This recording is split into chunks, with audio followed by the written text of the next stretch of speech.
We are sitting on such a massive story. You're not going to believe this. This is crazy. Sarah Ferguson, of all people, Mark Dolan. She's been protecting her relationship with Andrew, but also she's protecting her daughters, who, let's not forget, are still HRH. This is different.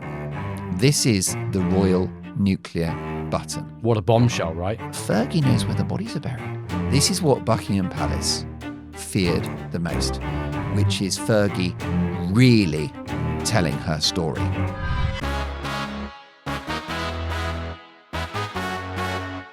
Okay, quick heads up. The video you are about to watch is normally exclusive to our premium members, but this week it's completely free to all of you.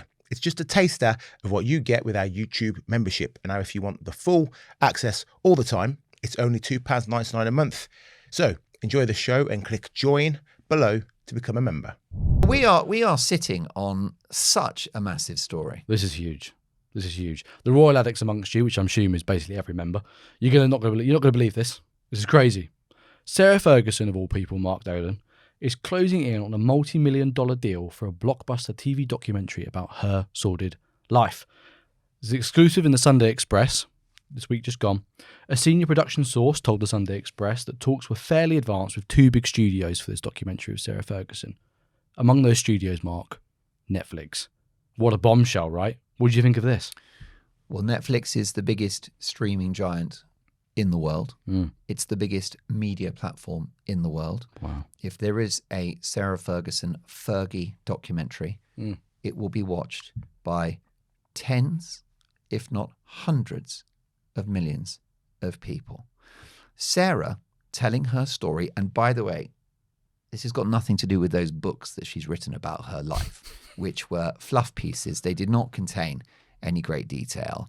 That was her cashing in on her name, but she gave nothing away. The reason why her previous books, her autobiographies, have been so anodyne and vanilla is because she's been protecting her relationship with Andrew. It's only recently that they've publicly ceased to be in contact. But also she's protecting her daughters, who, let's not forget, are still HRH. This is different. This is the royal nuclear button. This is what Buckingham Palace feared the most, which is Fergie really telling her story. Because, right, Mark, Netflix are not going to be happy to sign up to a deal where they're like, yeah, we'll talk about how lovely your wedding with Andrew was and we'll leave it at that. No, they're going to want all of the sordid gossip, right? Everything that's gone on behind the scenes. That whole thing with her, was it her wardrobe lady or whatever who killed the... Tell me, I can't Her remember. personal assistant. That was it. That was the one. Wound up stalking a partner and I believe taking his life. I believe that was the Pretty take, yeah. dramatic. Yeah. They're going to want all that. But then even worse for the royal family, they're going to want to know everything about Andrew and Epstein, right? And frankly, Fergie and Epstein as well. They're going to want all of that goss. And the producer behind the camera is not going to just let bygones be bygones and give her an easy ride. No, they're going to go hammer and tongs. Well, you know what these media companies are like. You work at the heart of British journalism. They will expect their pound of flesh. Oh, yeah. And of course, the check is going to be an eye-watering one. Sarah Ferguson, she's a spendthrift. She's always broke. She's been broke for 5 decades because she lives beyond her means. I believe that it's a pathology of her nature. Right. I think she can't help herself. Some people are like that. We know people like that within our own social circles. She's got this very self-destructive streak, and a lot of ways that manifests sex, which we can come to, relationships with various men. But the big through line, the big conflict point in her life has been cash. I mean, this is a woman famous for, back in the day when she was a frontline royal, she used to purchase 2 or 3 first-class tickets for planes in case she bumped into someone on her way to the airport and could travel with them. She had spare tickets. This is all featured in Andrew Loney's book entitled. So she needs the cash.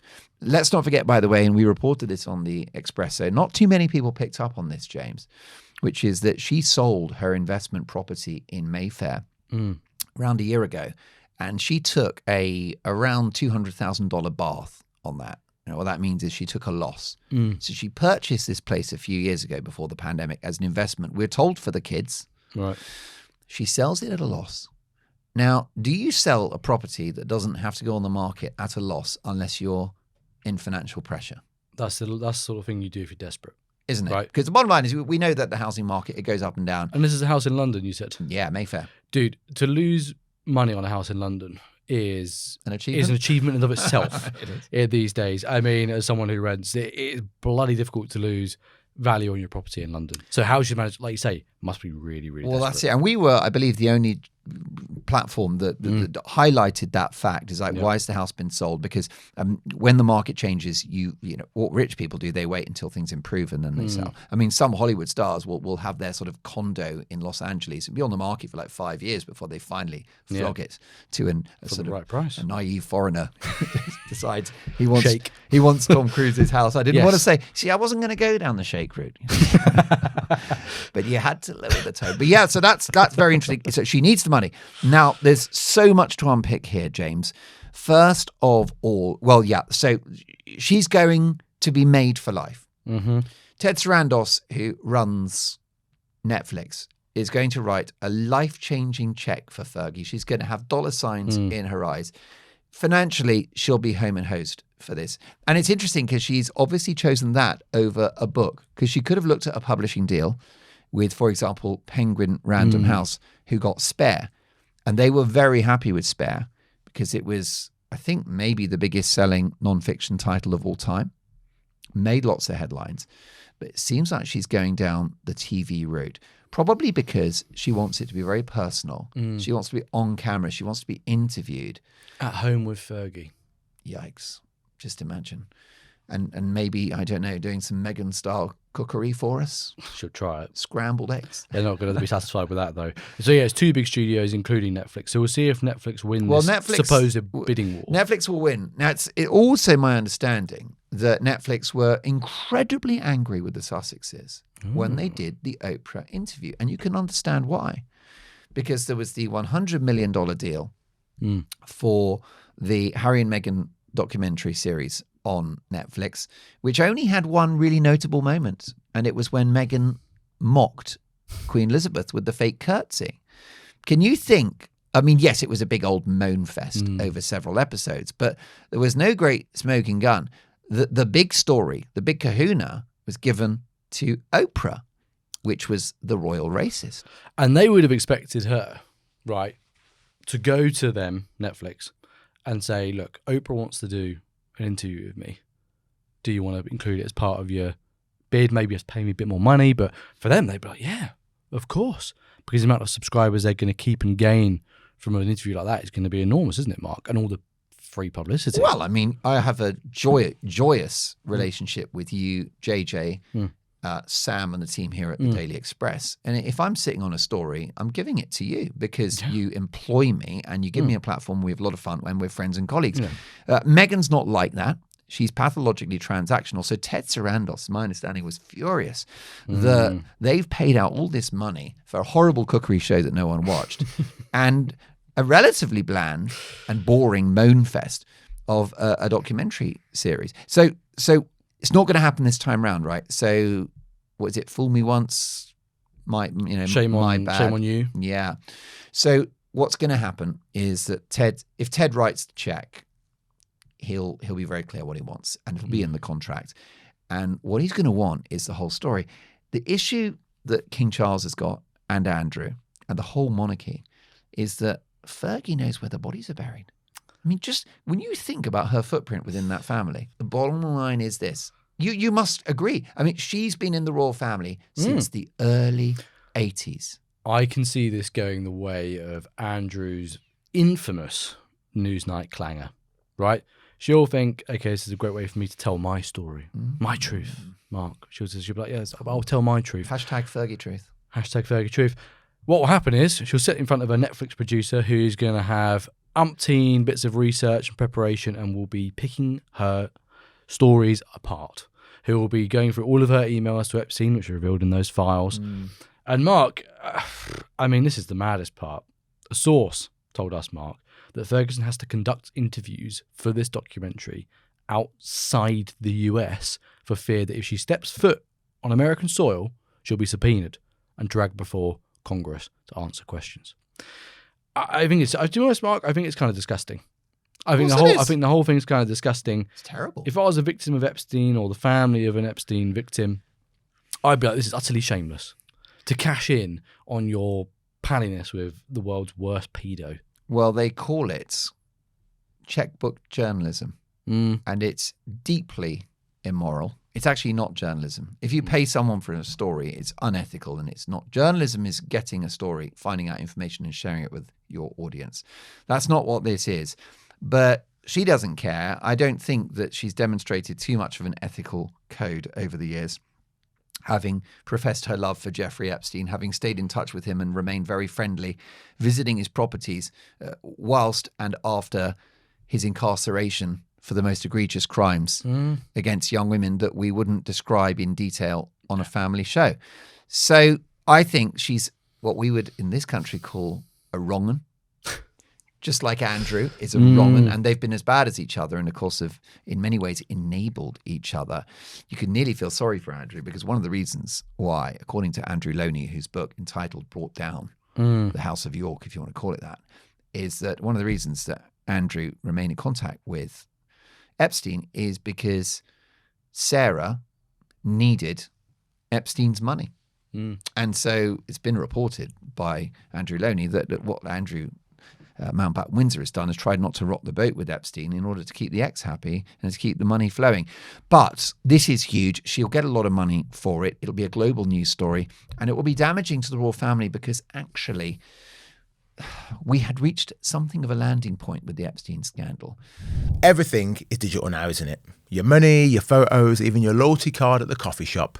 So there's something quietly brilliant about owning one thing that isn't on a screen. Real gold bullion. The weight of it, the shine, it's just a lovely thing to hold. The Pure Gold Company, which was voted the UK's best gold broker, makes owning physical gold really simple. Tax-free gold coins from the Royal Mint with friendly one-to-one guidance from your first question to final delivery. There's no jargon, no pressure, no call centre queues. It's insured to your door or stored in a secure professional vault. So visit the Pure Gold Company today and tell them JJ sent you. We've got the latest cache of documents that came out. There were no horrible new smoking guns for Andrew, apart from a very odd photograph of him with a toddler and a ball that looked like a human breast, if you remember that image. Yes. And then there was the other one, which, by the way, I've been told that was apparently there's just this toy that is like a kind of mothering aid that you can get. Right. So I think it might have been overinterpreted. It's a strange, odd look anyway. But of course, the only really damning aspect of this latest file drop was Andrew on top of a seemingly inert woman. I wouldn't say lifeless because I don't think she was ex of this world, but it was an odd look for the son of Queen Elizabeth, wasn't it? Humped so on top strange. of this woman. Yeah. Anyway, but what I think where the palace were in regard to Andrew and Epstein is, okay, I think we're through the worst of it. And what you're always looking to do when you manage PR is, can we now price all of this in? You know, is the damage done? Because if you think about it, no one's going to get an Andrew story now and think, oh, do you know what? I used to like him, but this latest information, no, the damage. I mean, isn't it? He's essentially beyond libel. That's right. I mean, I think that's important, but that is true in regard to the Epstein files, because I don't think, by the way, we're going to see too many more Epstein files. The White House have had their arm twisted to offer this latest cash. We waited a long time. Donald Trump promised he would do it. Very slow. But we got it. I think apparently, and I've been told by legal experts, that the rest of the Epstein files we'll never see because it's about protecting the victims or the alleged victims. Right. But so the problem is, so in other words, what I'm saying is that the palace were like, finally, we can gather our breath again. We've stripped Andrew of the titles. He's not living at the Royal Lodge. And we can just let this guy see out his retirement and basically hope that the heat goes out of the story. And then enter stage left, Fergie, Netflix show, My Story, truth bomb, skeletons in the closet. Here's where the bodies are buried. Humiliation. For God's There'll sake. be plenty of that. And I bet you any money, if someone like a Netflix comes in and pays for this documentary, again, talking about these producers who are going to be hot on her and are going to be tearing her apart, they will, I'm sure, pay investigative journalists to do some digging. before she Most comes definitely. And I'm just in my mind, with my knowledge of the media scene, conjuring a figure of how much Fergie is going to get. And it's not going to be much south of $25 to $30 million, which is why I'm talking about life-changing money, especially if it's over 3 or 4 episodes. And it's a big headache. The other issue, by the way, it's not just Andrew, okay? She knows about Charles, who, last time I checked, was the king of the United Kingdom. Are you telling me that Charles has been an angel for the last 6 decades? Wash your traitorous mouth out, Mark How Dolan. dare I? Now, of course, I like, he is a kindly man, and I think he's been a good king. But there could be gossip and tittle-tattle Well, about look, he was, Charles. the whole Camilla Diana thing. Well, that's it. And of course, let's not forget Sarah Ferguson. I'm glad you mentioned that. Sarah Ferguson and Diana were best friends. Like that, right? Yeah, they weren't just sisters-in-law. They were cheek by jowl, and that's going to be a big thing. So she will go potentially more into Diana's misery. Will she attack the late Queen for her treatment of Diana when she was the Princess of Wales? I don't mean being horrible, but just austere or not supportive. That silly girl, her head's not right. Pull yourself together, that sort of thing. Because, isn't it ironic when Meghan was on record as saying that when she was in frontline royal service, no one asked her how she was and they neglected her mental health? Well, I don't know whether that's true, but they certainly didn't when Diana was the Princess of Wales. She had the eating disorder. She was extremely depressed. She was crying herself to sleep every night. And I can assure you that in those austere days of the royal family in the 80s, there weren't much support. But anyway, so you'll get Diana, the inside story. You'll get a bit of dirt on Charles. What does she know about Edward? There's obviously Andrew as well. Now, are there going to be limiting factors? Is there anything that will take the sting out of this? So, for example, does she want to completely end her friendship with Andrew? Let's not forget they still cohabited for over 10 years at Royal Lodge in separate wings. Yep. Which I've suggested would be a good idea for myself and Mrs. Dolan. I think it's a good long term, isn't it? Probably not, Mark. And then she wants to. Does she want? Well, what do you think? Will she willingly torch her relationship with Andrew? I think she will. At this point, if she's that desperate for money, if she's that desperate to try and recover her public image in any which way she can, which I think is a hell of a mountain to climb, she's got to throw someone under the bus. She may throw him under the bus.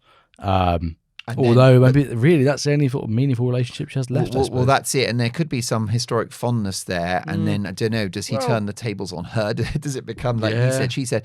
But I agree that it's likely that if there was going to be a fall guy, it'll be Andrew.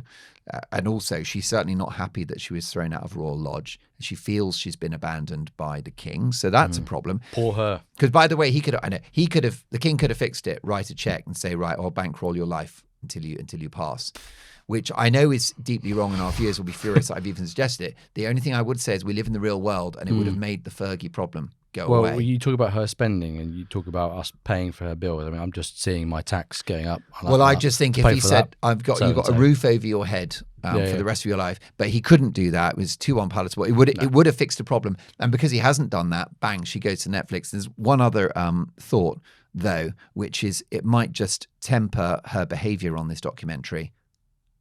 The girls. This is it. She ain't going to throw them under the bus. They still have one foot in royal life, right? Once their parents are out of the way and all that's settled and done and maybe had a bit of time. Bingo. They'll be fine. Monopoly. Right? No one has any sort of nothing bad to say about those two. They seem fairly anodyne, right? They seem fairly nice. No, I don't know. You see, the difficulty you've got, we've all got Achilles' heels, James. You're much too nice for this business. I'm always told this. What you need to do, you need to be hard-edged like JJ, who has zero conscience. And plenty of time off, I should say. No, it's sweet that you say that those girls are nice enough. Not according to Andrew Loney, who has characterised Beatrice and Eugenie as pair of grifters, chip off the old block like their parents. But what's interesting is she loves her daughters, Sarah Ferguson. Does she want them to lose their HOH and the princess titles? I don't think she does. So I think we'll get a lot, but one restraining factor, the reason why we may not get the nuclear button, is the daughters, but we shall see. We shall see, Mark. We shall see. Guys, thanks so much for watching. Thanks for joining Club Expresso. Mark, we really appreciate it, don't we? The $2.99 a month goes a long way. We massively do. It supports It pays what for we do. Shabir's lunches. We Just have about. an amazing producer called Shabir, who, I'll be honest, is a lot smarter than we are. Yeah, much smarter. And what I do is I belittle him and put him down because I find him a threat. He's very intimidating. Very intimidating man. Well, look, tell us what you think of this. Tell us what you think in the comments, right? We want to hear what are your thoughts on Sarah Ferguson's potential Netflix documentary deal. Are you in favour? Do you think it's a bit disgusting? What do you think of her? What do you think of Beatrice and Eugenie? What do you think of Andrew? What do you think she'd say in this documentary? What would you like to see? That's what we want to know.